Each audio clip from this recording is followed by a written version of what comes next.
Czech, Croatia, Bogodajko, Ukraine, Fox, Great Britain. And now the crowd go wild. It is Brazil, Italo Pereira, bronze medalist from the World Championships last year, the second fastest seed in this men's 100 backstroke final. One of the two Ukrainians who seeded third fastest in this final.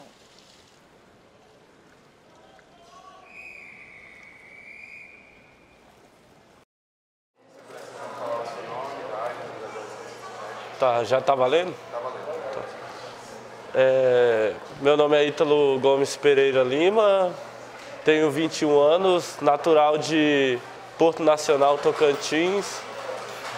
Estou no esporte paralímpico desde 2009. Já passei por 3 técnicos, uma técnica em Goiânia, 2 em Goiânia, na verdade, e aqui em São Paulo agora, onde eu estou morando e treinando no centro. E fui recentemente medalhista paralímpico no 100 metros costas, minha principal prova, e estou me preparando para Tóquio.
Assim, eu sempre gostei de estar em contato com a água e tudo, mas foi por meio de reabilitação mesmo, assim. Igual eu fazia fisioterapia e o médico, certa vez eu fui fazer uma consulta e o médico indicou a natação e a fisioterapia. Então, como eu curtia muito fisioterapia e tudo, eu acabei optando pela natação. Aí foi onde minha técnica em Goiânia me descobriu. Aí daí comecei a treinar, evoluir, participar das competições, conquistei vaga para a seleção. Daí a carreira foi andando.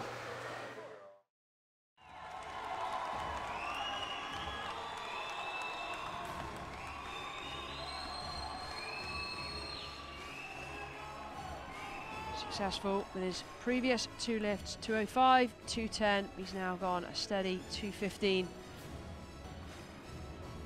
Extension on his position in the silver medal place.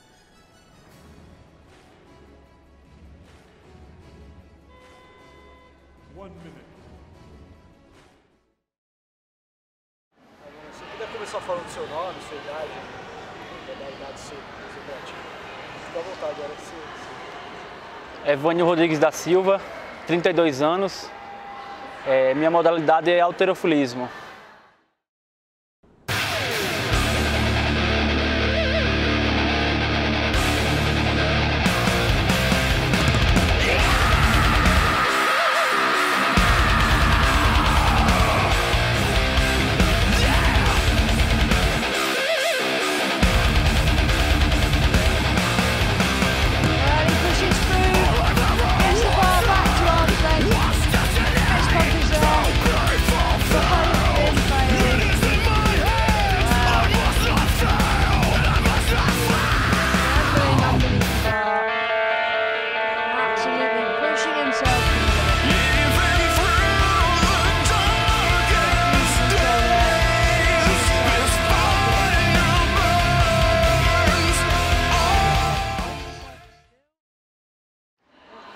Minha história, eu tive uma sequela de pólio quando era criança e eu conheci o esporte já, tipo, tarde um pouco.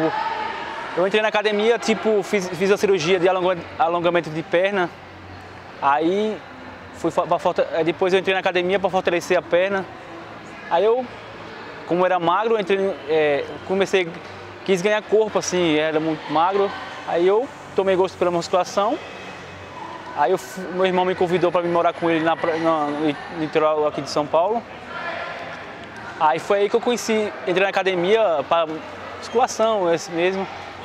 Aí lá o dono da academia tinha uma equipe de levantamento de peso, aí me convidou para participar da equipe dele.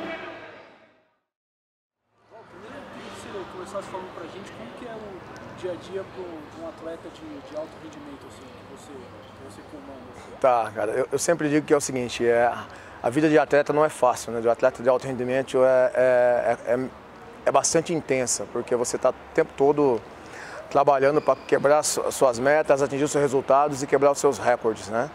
Então, é alimentação, é treinamento, é repouso, é descanso, né? Tudo junto. Não é fácil, né? Porque você trabalha com esforço médio praticamente quase todo dia, esforço médio para alto, dá um repouso de final de semana, mas está sempre oscilando para sempre querer quebrar o protocolo, sempre querer buscar melhorar a sua marca. E é sempre muito intenso e assim, a dedicação tem que ser total, tem que ser, descanso, treinamento, concentração e foco no seu objetivo. Geralmente quando estamos em preparação, a rotina é bem pesada, assim, são 2 treinos por dia. A rotina é treino, todos os dias, de segunda a sexta. 3 vezes na semana, o período de 2 treinos. 2 horas e meia na academia. E sábado tem treino também, assim, é bem complicado. Aí tem academia também. E é isso aí, eu vivo hoje pro esporte e vivo do esporte também, né? É tudo o que atleta faz mesmo, né? Bem puxado. Eu sou treinador e sou atleta também. E também tenho uma equipe de convencional de levantamento de peso. O esquema de treino é praticamente o mesmo. A intensidade é praticamente o mesmo. Eu acredito não, na minha equipe eu empreendo até um ritmo mais forte no paralímpico, que é o paradesporto, do que no convencional. Por uma razão de que a maioria deles não faz o trabalho de perna, utiliza mais o trabalho de membros superiores. Então a gente aumenta a intensidade de treino especificamente naquela meta, naquele objetivo. Digamos que eles treinam até mais do que o convencional. Esse comparativo é meio... A gente tem que tratá-los como atletas realmente de alto rendimento, que treinam 5 vezes por semana, 6 vezes por semana, que tem suplementação alimentar, que tem restrições. É o atleta que pega 3 ônibus, mesmo de cadeira de rodas e tal. A gente gosta disso, a gente adora quando o atleta aparece na mídia, no jornal, na televisão, na internet, em todo lugar a gente adora que apareça. Mas o que a gente quer mesmo é mostrar o lado esportista dele. Que ele tem um treinamento, tem a agenda certinha, ele tem que treinar de tal hora, a alimentação dele é toda reguladinha, com nutricionistas esportivos, os melhores técnicos do Brasil trabalham com a gente também, então eles têm essa agenda de atleta de ponta, do mesmo jeito que o Phelps tem, o Daniel Dias tem, o Bolt tem a alimentação dele, os nossos atletas, o Petrúcio, o Johansson, todos eles têm essa rotina de atleta de ponta. A gente hoje tem 4 semanas de treinamentos, quando tem competição internacional importante, a seleção se reúne para trabalhar um pouco da técnica, trabalhar um pouco fisiologia do exercício também. E a nossa alimentação tem que comer muito coisa, porque eu tive que ir para a Olimpíada, eu fui classificado numa categoria acima, tive que ganhar 10 quilos em 3 meses e meio. Tem que se policiar, é muito importante para o atleta estar em dia com o peso, com o seu físico, independente do momento. E não foi fácil, eu tinha que comer bastante, tipo 6, 7 refeições ao dia, e não era fácil, porque eu não sou de comer muito assim, sou um atleta assim, levantamento de peso, mas eu não como aqueles horrores e coisas assim. Então, assim, igual eu mesmo, praticamente, eu tenho problemas com isso, assim. Igual eu faço tudo certo, mas eu peco um pouco na alimentação. Mas isso é um erro meu que eu vou buscar corrigir para Tóquio. E quando você está em loco, quando eu cobri exatamente, mais especificamente a natação na Paralimpíada, os caras saem da água gritando, esmurrando. Aquilo ali não é uma brincadeira, não é um passatempo, não é reabilitação. Aquilo ali pode ter começado como uma reabilitação, depois de uma amputação, depois de ter alguma doença degenerativa, mas aquilo passa a ter um significado na vida deles que é uma profissão, entendeu? É de onde eles vão tirar dinheiro, eles vão receber o Bolsa Atleta daquilo ali. Então não é uma brincadeira, não é um lazer, não é recreativo, não é... Mas então, é até engraçado, quando as pessoas vão lá no nosso centro de treinamento Itu, vê o pessoal treinar, assusta, né? Porque vê um monte de cadeira passando. Aparentemente você olha e fala, coitado, né? Os caras, né? Daqui a pouco fica um barulho lá no fundo, todo mundo gritando, todo mundo levantando peso, o pessoal fazem barulho, né? O pessoal chega na porta e fica olhando meio que, vou ver o quê? Os caras estão rolando no chão, sei lá. Aí chega lá, vê os caras levantando 100 quilos, 100 e poucos quilos, os caras são muito fortes. Eu acho que é mais a falta de conhecimento das pessoas que fazem ter essa dó. Quando vê uma pessoa deficiente, quando vê, coitadinho dele e tal, em vez de repente, se tivesse o conhecimento, pegar essa pessoa e falar, cara, olhando para você, você conhece esporte paralímpico? Já tentou fazer esporte paralímpico? Porque pode ter certeza que quase todos os deficientes, eu digo quase todos, que se acompanha a Paralimpíada, você vê nego lá sem 2 pernas, sem 2 braços, né, intelectual, quase todos têm um esporte que ele se encaixa. Falta orientação para caminhar essa pessoa para esse esporte. Realmente.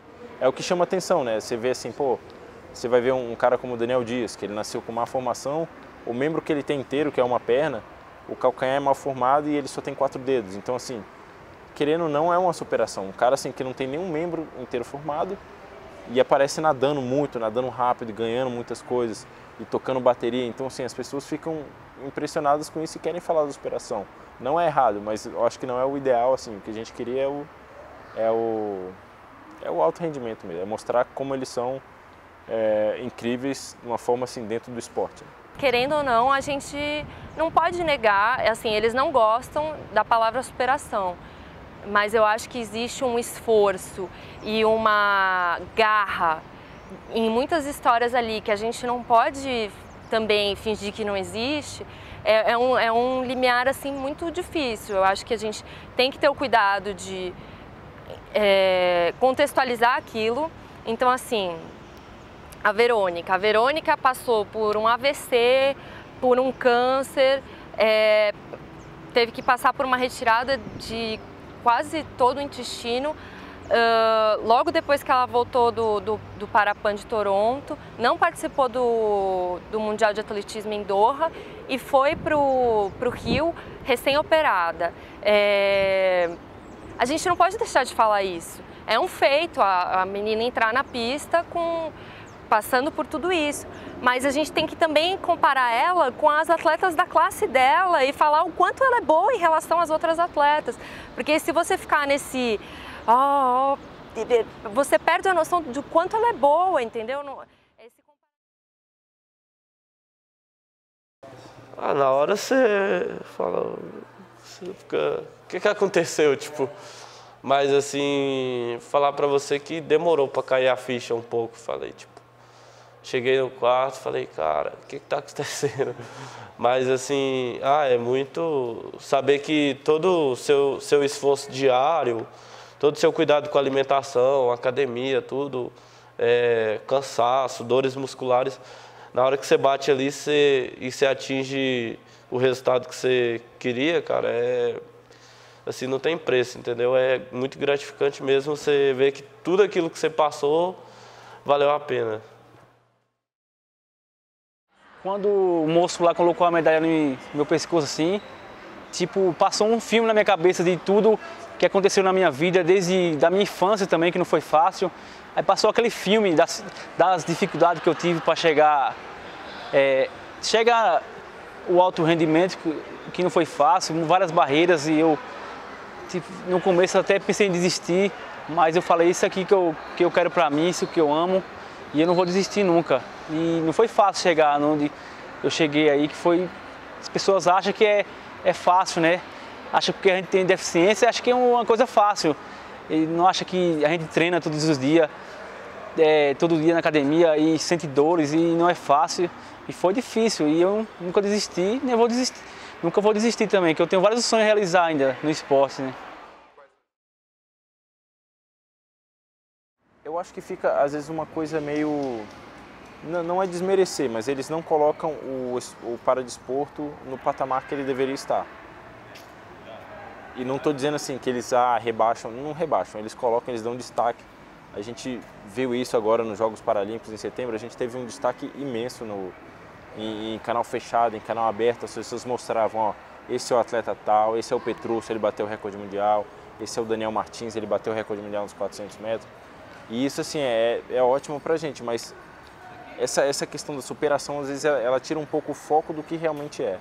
Eu acho que acaba que outros veículos, como eles não cobrem de maneira tão intensa o paradesporto, eu acho que eles acabam indo pelo mais fácil, que é o primeiro impacto. Você fica impactado pela história de uma, sei lá, de uma criança que teve as pernas amputadas e aí foi correr pela primeira vez com uma prótese convencional e aí depois teve a prótese de carbono, blá, blá, blá, e isso te impacta de começo. E aí se você não tem o contexto de como isso acontece no mundo, de outras pessoas que passam por isso no mundo, né? Não é só a Alain, tem outras pessoas no exterior que vivem por isso, Jared nos Estados Unidos, várias pessoas, você perde a dimensão disso esportivamente, você fica no humano como só o primeiro impacto. E quando você vai ver uma matéria sobre o Bolt, qual é o foco da matéria? O Bolt é um cara que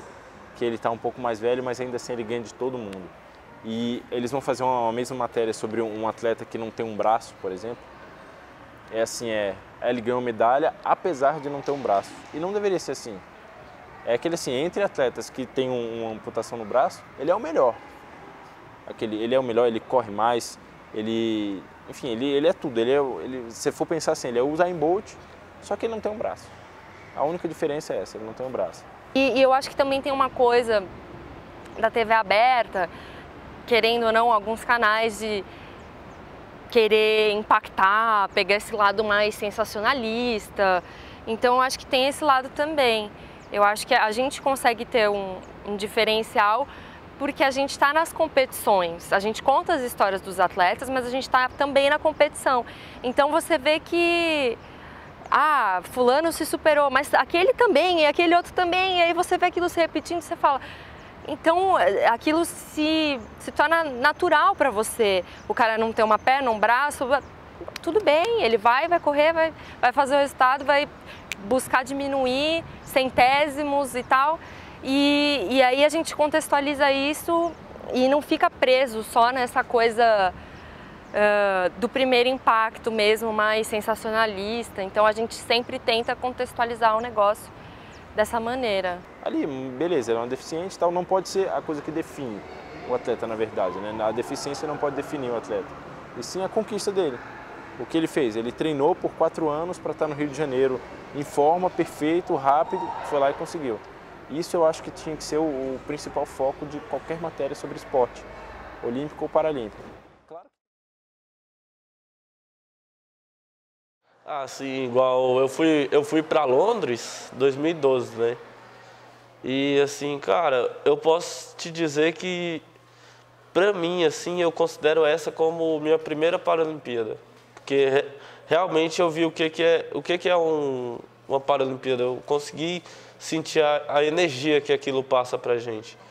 Foi uma emoção muito grande, que minha família estava toda lá, nunca tinha me assistido ainda, mas isso aí tem que ter foco, não pode tirar o foco da competição. Depois da competição, aí eu curti minha família, via todo mundo lá. E poder estar ganhando uma medalha, assim, que é o fruto de um trabalho que a gente vem realizando aí desde 2012, então foi muito gratificante. É assim, hoje eu sou responsável pelos 4 atletas que foram para os Jogos Paralímpicos, né, que é o Evânio, a Márcia, Bruno e Mariana, né, e atingiram uma excelente performance. O Evânio, medalha de prata, a Márcia, 5º lugar, o Bruno, 4º lugar, ali quase beliscou 3º. A Mariana participou muito bem, com 18 anos, atleta mais jovem dos Jogos Paralímpicos na modalidade, né. Eu acho que os Jogos aqui no Rio vão ser um divisor de águas, assim. Eu acho que a partir de agora o esporte paralímpico passa a ser visto como um alto rendimento. Olha, o Rio de Janeiro ele surpreendeu bastante, né? Os Jogos do Rio, no começo assim, a venda de ingressos estava muito baixa e aí quando estourou, durante os Jogos você vê que as pessoas estavam se interessando mais, as pessoas procuravam mais a gente, elas querem saber. Terminou os Jogos, as pessoas ficam mandando e-mail às vezes para o CPB perguntando quando vai ter uma competição, eu quero assistir. O mais interessante, cara, quando eu cheguei na minha cidade, de Londres a divulgação foi menos, né? Então o Brasil teve um acesso, né, às imagens de Londres, mas nem sombra do que foi as imagens do Brasil na Paralimpíada. Então o pessoal meio que não tinha uma ideia do que eram os Jogos Paralímpicos, né? Então via alguma coisa tal. Quando eu cheguei na minha academia, quase todos assistiram e quase... Cara, vou generalizar, 100% das pessoas ficaram impressionadas da capacidade do atleta paralímpico. Era uma coisa muito forte, era a presença de criança. Então, assim, a gente via congestionamento de carrinho de bebê dentro das venues. E eu acho que isso de bebê, crianças de 2, 3, as crianças falando pro pai, pra mãe, é o pódio do Daniel, o Daniel e não sei o quê, e a bocha. E criança sabendo que é BC3, BC1, BC2, que tem calheiro. Então isso forma pra frente, eu acho que isso gera um interesse e faz com que da próxima vez que as pessoas virem isso na TV, elas sabem o que é isso, elas não vão ficar indiferentes, né? Esporte paralímpico, depois dos Jogos do Rio 2016, para nós brasileiros foi um divisor de água. Hoje a gente vai ser visto com outros olhos. Quando fala daqui para frente esporte paralímpico, todo mundo vai ter a lembrança dos Jogos do Brasil 2016 e vão acompanhar do jeito que foi o sucesso aí na Paralimpíada do Rio. Então, eu acho assim que se tiver grandes eventos assim com a frequência e as pessoas olharem mesmo assim, olharem com a paixão que elas olharam nos Jogos Paralímpicos, vai crescer muito mais.